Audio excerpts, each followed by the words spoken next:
नमस्कार, मी स्नेहल पाटकर. स्पीड न्यूजला सुरुवात करूयात.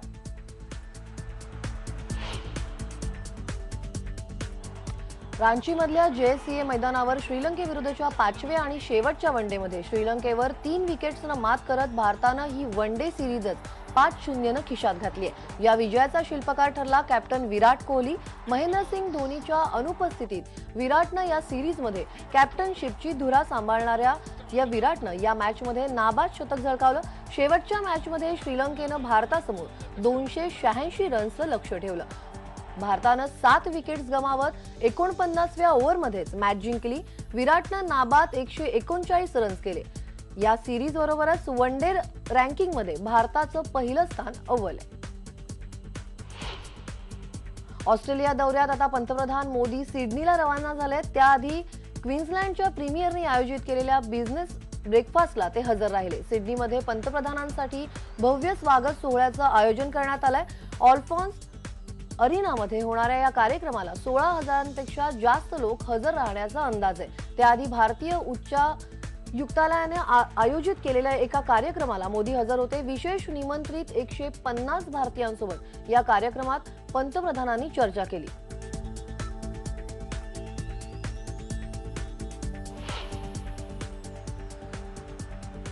मोहन भागवत आणि उद्धव ठाकरेंमध्ये फोनवरून चर्चा झाली आहे. राज्यातल्या राजकीय स्थितीवर ही चर्चा झाली असल्याचं सांगण्यात येत आहे. शिवसेना भाजप संबंधांमध्ये संघ मध्यस्थी करण्याचे संकेत असल्याची माहिती मिळतेय.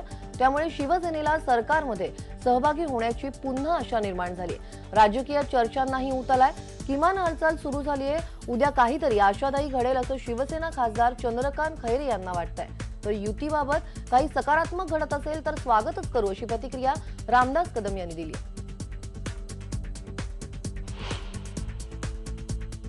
एकनाथ शिंदे यांनी मुख्यमंत्री देवेंद्र फडणवीस यांना दुष्काळाच्या मुद्द्यावरून टोला लगावलाय.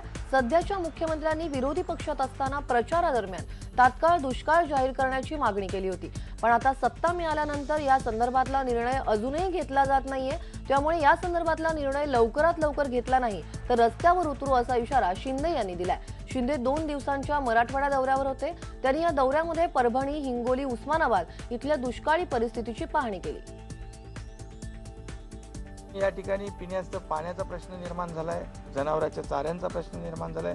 आता आम्ही मध्ये धाराशिवमध्ये होतो. ती जनावरं 2 बैलजोड्या बाजारामध्ये विक्रीसाठी तो शेतकरी घेऊन चालला होता.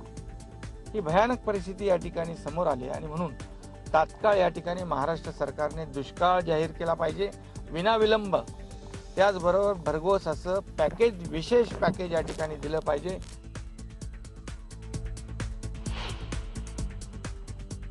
एकनाथ शिंदेंनी काल उस्मानाबादच्या लोहरा तालुक्यातल्या अरणी, भातांबळी, कानेगाव या गावांमध्ये जाऊन शेतकऱ्यांच्या व्यथा जाणून घेतल्या.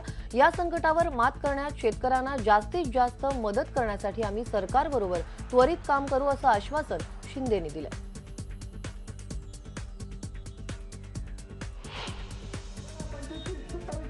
शिरूरचे शिवसेनेचे खासदार शिवाजीराव आढळराव यांनी पुणे-नाशिक महामार्गावर मंचर इथं 20 मिनिटांचं रास्ता रोको आंदोलन केलं. यावेळी वाहनांच्या लांबच लांब रांगा लागल्या होत्या. शेतमाल, दूध, उसाला हमी भाव मिळाला पाहिजे या प्रश्नावर पश्चिम महाराष्ट्रात शिवसेनेच्या वतीनं भाजपच्या विरोधात आंदोलन छेडणारे आढळराव हे एकमेव खासदार असून संपूर्ण राज्यात भाजप सरकार विरोधात हे आंदोलन केलं जाणार असल्याचं आणि त्याचं नेतृत्व आपण स्वतः करणार असल्याचं आढळराव यांनी सांगितलंय.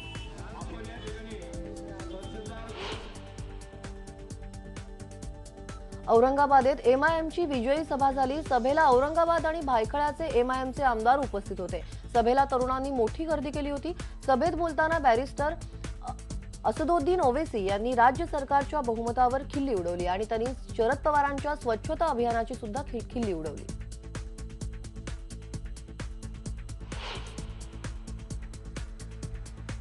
राज्यात वीज निर्मितीसाठी लागणाऱ्या कोळशाच्या खाणीवर पूर्ण बँक गॅरंटी देण्याची अट आहे. या जाचक अटीमुळे राज्य सरकारला कोट्यवधींचा भूदंड बसतो. ही अट रद्द करून राज्याला स्वस्तात कोळसा देण्यात यावा अशी मागणी राज्य सरकारने केली आहे. केंद्रीय कोळसा राज्यमंत्री पियुष गोयल यांनी ही मागणी मान्य केल्याची माहिती राज्याचे अर्थमंत्री सुधीर मुनगंटीवार यांनी दिली आहे. त्यामुळे महागडा कोळसा विकत घेणाऱ्या राज्याला मोठा दिलासा मिळणार आहे. नाशिकमध्ये काल सलग तिसऱ्या दिवशी जोरदार पाऊस पडलाय. जोरदार वाऱ्यासह नाशिकमध्ये पावसानं हजेरी लावली. अवकाळी पावसामुळे द्राक्ष, कांदा या पिकांचं मोठं नुकसान झालंय.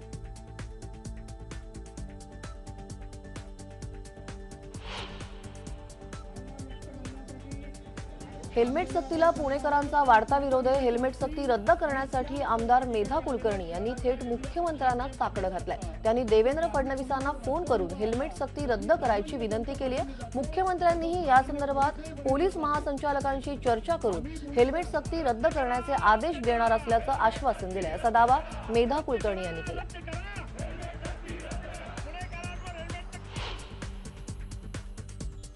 पुणे सातारा हायवेवर काल एका भीषण अपघातात 8 जण जागीच ठार झाले. पारगाव खंडाळा गावाजवळ हा अपघात झाला. एका उतारावर बस पकडण्यासाठी काही नागरिक थांबले होते. तिथं आधीच एक बस येऊन थांबली होती. मागून एक कंटेनर भरधाव वेगात आला. बस बघून चालकांनी कंटेनर थांबवण्याचा प्रयत्न केला, पण वेग खूप असल्यामुळे हा कंटेनर उलटला आणि त्याखाली 8 जण चिरडले गेले. पारगाव खंडाळा गावाजवळ मुंबई आणि पुण्याकडे जाणाऱ्या बसेस थांबत नाहीत, त्यामुळे नागरिक याच ठिकाणी येऊन थांबतात. इथं आधीही असे 3 भीषण अपघात झालेत. मुख्यमंत्री देवेंद्र फडणवीस यांनी मृतांच्या वारसदारांना 2 लाखांची मदत जाहीर केली आहे, तर कंटेनर चालक नवनाथ गीते याला देखील पोलिसांनी अटक केली. पुणे जिल्ह्याच्या हद्दीवर असलेल्या भीमा नदीच्या पुलावरून एक कार खाली कोसळली. ही गाडी काल संध्याकाळी 6:45 वाजता बाहेर काढण्यात आली. गाडीत असणारे रोहिदास काळे मृत्युमुखी पडले. त्यांचा मृतदेह बाहेर काढण्यात बचाव पथकाला यश आलं.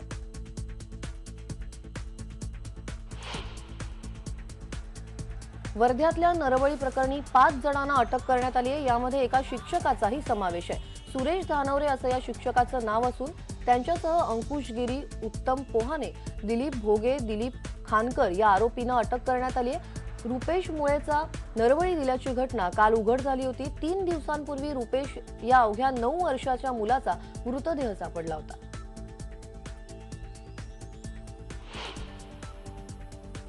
आयसिस या दहशतवादी संघटनेची अमानुष कृत्य सुरूच आहेत. अमेरिकेमधला सामाजिक कार्यकर्ता पीटर केसिस याचा शिरच्छेद केल्याचा एक व्हिडिओ आयसिसनं प्रसिद्ध केलाय.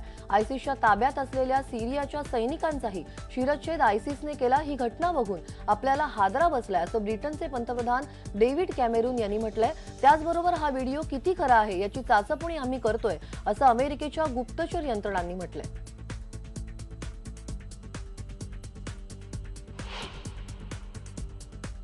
दिल्लीमध्ये एका 30 वर्षाच्या महिलेवर सामूहिक बलात्कार झाल्याची घटना उघड झाली आहे. दिल्लीमधल्या मुंदका भागात हा बलात्कार झालाय.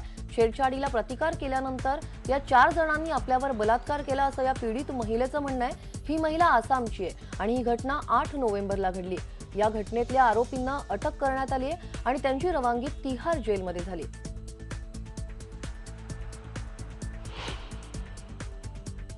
अहमदनगर जिल्ह्यात विवाहितेवर पतीच्या मदतीनं तिघांनी बलात्कार केल्याचा धक्कादायक प्रकार आढळून आलाय.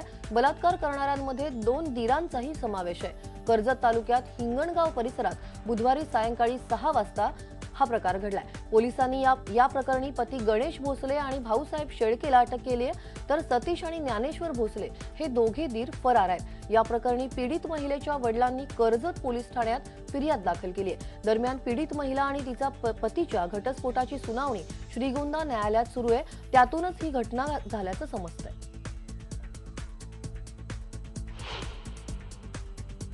मुंबईत कुर्ल्यात रेल्वे रुळाच्या बाजूला अर्धवट जळालेल्या अवस्थेत अज्ञात महिलेचा मृतदेह आढळला.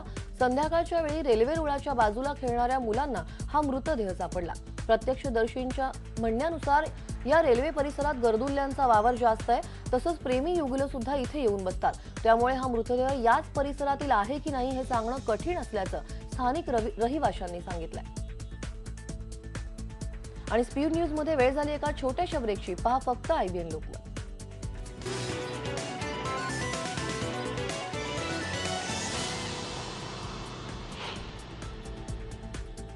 नानासाहेब धर्माधिकारी यांच्या 2,500 अनुयायांनी काल पंढरपूर शहरातले मुख्य रस्ते आणि चंद्रभागेचं वाळवंट झाडून स्वच्छ केलं. या स्वच्छता मोहिमेत पंढरपूरसह माढा, माळशिरस, मंगळवेढा, सांगोलामधले स्वयंसेवक सहभागी झाले होते. सकाळी 8 वाजल्यापासून दुपारी 1 पर्यंत 27 किलोमीटर लांबीचा रस्ता स्वच्छ केला गेला। नुकतीच कार्तिकी वारी झाल्यानं वाळवंट अत्यंत अस्वच्छ झालं होतं। हे वाळवंटही स्वच्छ केल्यानं आता भाविकांमध्ये अधिक प्रसन्न वातावरण आहे।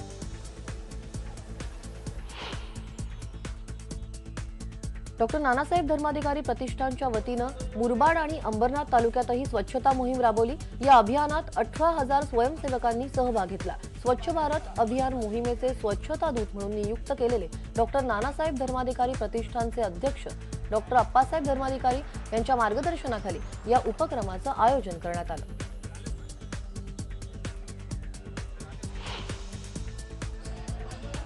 पंतप्रधान नरेंद्र मोदींच्या स्वच्छ भारत अभियानाला प्रतिसाद वाढतच चाललाय। काल सकाळी मुंबईमध्ये हास्य कलाकार कपिल शर्मा आणि दिग्दर्शक मधुर भांडारकर यांनी या अभियानात सहभाग घेतला।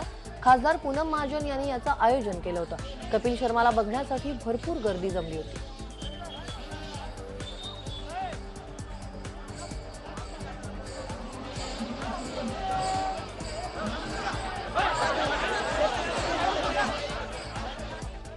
मैं अपने आप को बड़ा मेरा सौभाग्य समझता हूं कि आज हम लोग मोदी जी के स्वच्छ भारत अभियान में साथ में जुड़े हैं और मैं पूनम दीदी को थैंक्स कहना चाहूंगा। उनकी वजह से हम लोग भी, हालांकि हम लोग अपने अपने लेवल पे स्टूडियो में फिल्म सिटी में हम लोगों ने पहले भी किया है, लेकिन जब आप इतने सारे लोगों के सामने करते हैं तो लोगों से जाहिर की बात है कि लोगों को भी एक इंस्पिरेशन मिलती है।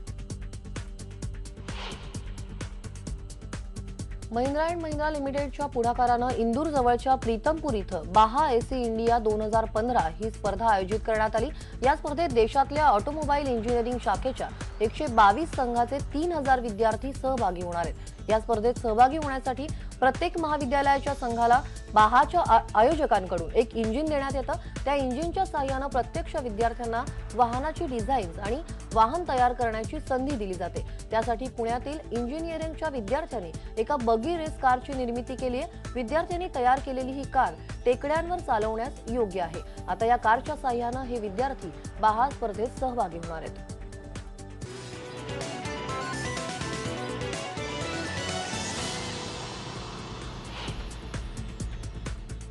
बॅडमिंटन क्वीन सायनानं ऐतिहासिक कामगिरी केली आहे। सायना नेहवालनं जपानच्या अकाने यामागुचीचा केला पराभव। चायना ओपन सुपर सिरीजची तिनं जिंकली। आज जाहीर होणाऱ्या मानांकनानुसार सायना आता वर्ल्ड रँकिंगमध्ये 5व्या स्थानावर पोहोचेल।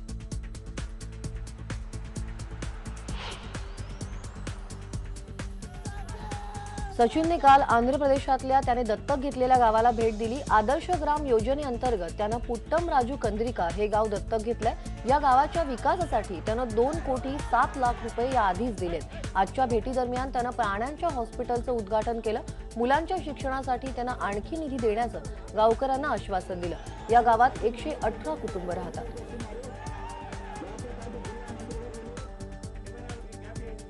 Many people have actually asked me that why Puttam Raju Kadira? So my simple answer there was, I have played for India and I'm an Indian. So as long as whatever I do in India, it will give me a lot of satisfaction. संत ज्ञानेश्वर महाराजांच्या संजीवन समाधी सोहळ्याला शनिवारपासून आळंदीत सुरुवात झाली। यावर्षी या सोहळ्यासाठी 5 लाख भाविक आणि 350 दिंड्या आळंदीत दाखल होण्याची शक्यता आहे। हा 719वा समाधी सोहळा आहे। काल हैबत बाबांच्या पायरी पूजनानंतर या सोहळ्याला विधिवत सुरुवात झाली। 18 तारखेला एकादशी असल्यानं त्या दिवशी सर्वाधिक वारकरी आळंदीत येण्याची शक्यता आहे। 20 तारखेला समाधी सोहळ्याची सांगता होणार आहे, पण इथे रस्त्यांची अवस्था दयनीय आहे आणि पाण्याचा देखील प्रश्न आहे अशी तक्रार वारकरी करतायत। आळंदी संतश्रेष्ठ समाधी ज्ञानेश्वर महाराजांच्या समाधी सोहळ्यासाठी 350 ते 400 दिंड्या जवळपास नगरपालिकेच्या आळंदीमध्ये सामील होतील। आज संध्याकाळपर्यंत आणि उद्या सकाळपर्यंत 350-400 दिंड्या आपल्या आळंदीमध्ये असलेल्या दिसून येतील। यामध्ये आपण प्रशासनाच्या वतीनं देवस्थानच्या मदतीनं यावेळेस दर्शनबारी मोठ्या स्वरूपात वाढवण्याचा प्रयत्न केलेला आहे। आणि स्पीड न्यूज मध्ये इथेच थांबूयात। पहा फक्त IBN लोकमत।